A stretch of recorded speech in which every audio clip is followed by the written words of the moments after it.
যুক্তরাষ্ট্রের Pennsylvania অঙ্গরাজ্যে Republican পার্টির president প্রার্থী ডোনাল্ড ট্রাম্পের উপর হামলাকারীর পরিচয় শনাক্ত করেছে মার্কিন গোয়েন্দা সংস্থা এফবিআই। সিএনএনের এক লাইভ প্রতিবেদনে এ তথ্য জানানো হয়েছে। প্রতিবেদনে বলা হয়েছে, ওই বন্দুকধারীর বয়স ২০ বছর।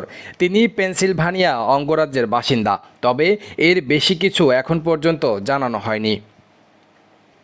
দেশটির স্থানীয় সময় শনিবার নির্বাচনী প্রচারকালে হামলার শিকার হন ডোনাল্ড ট্রাম্প।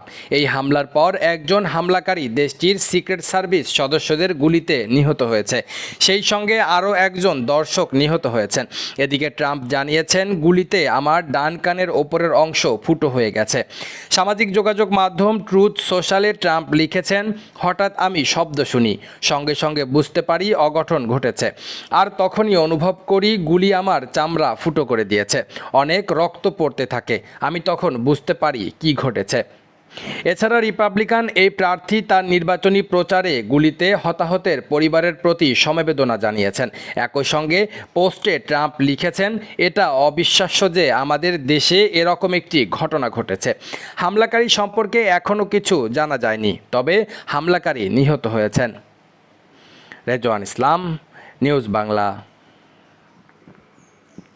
সর্বশেষ খবর পেতে আমাদের নিউজ বাংলা ইউটিউব চ্যানেলটি সাবস্ক্রাইব করুন, ফলো করুন newsbangla.net ফেসবুক পেজটি এবং ভিজিট করুন নিউজ বাংলা 2568.blogspot.com ওয়েবসাইটটি।